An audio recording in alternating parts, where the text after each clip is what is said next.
Parlons maintenant de cet événement qui là représente pour le coup la vraie fête. C'est France-Kazakhstan, Espoir, jeudi 5 septembre, donc jeudi prochain, au stade Michel dans l'Anneau, un match de qualification pour l'Euro 2015.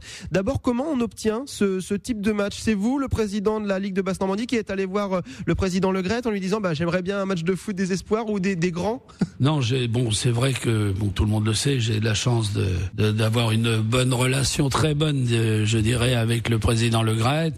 Donc ça a aidé, mais on devait aller ailleurs, on devait aller dans une autre région, mais on a eu peur à certains événements parce que l'UEFA est très très dur sur le comportement de la sécurité et tout le truc. Et Le Graët m'a appelé, Noël m'a appelé pour me dire tiens, si tu veux prendre ce match-là, j'ai foncé, parce que on a été obligé de se battre aussi avec l'UEFA parce que nous avons encore une dérogation puisque nous n'avons pas tous les dossiers.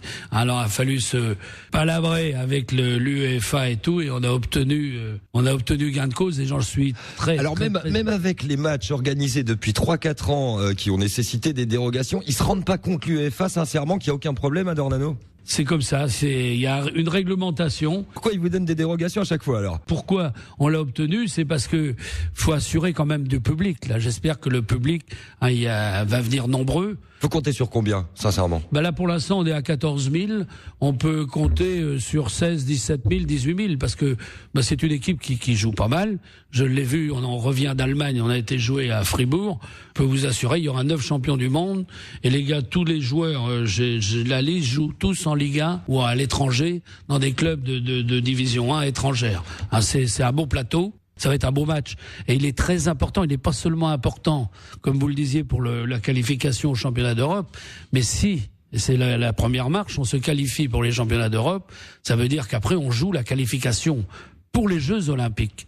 J'ai envie de revenir sur l'équipe de France, s'il y a le temps. J'ai une petite question. On a vu l'équipe de France A, l'équipe de France Espoir, les U19 et les plus jeunes jouer tout l'été dans différentes compétitions, et on s'est aperçu que potentiellement le comportement que l'on avait tous fustigé dans le monde du football, qui était celui de la fin des années 2000 et du début des années 2010, avait changé. J'ai une question d'actualité. Est-ce que le cas Thauvin, avec son bras de fer Lille, Marseille, et le comportement de ce jeune joueur-là est un cas isolé, ou est-ce que finalement on n'a pas du tout résolu les choses avec la mentalité des jeunes joueurs? Là, je pense que pour le côtoyer, puisque nous on a fait le tournoi de Toulon ensemble, Willy Sagnol, c'est quelqu'un qui a une culture allemande. Ça change. Ça change. Thauvin n'est pas pris. Encore heureux. Il a pas non, mais peut-être que sur les années précédentes, peut-être qu'on aurait pris, parce que c'est un nom, il a été champion du monde et tout. Mais là, non. C'est un problème professionnel avec son club.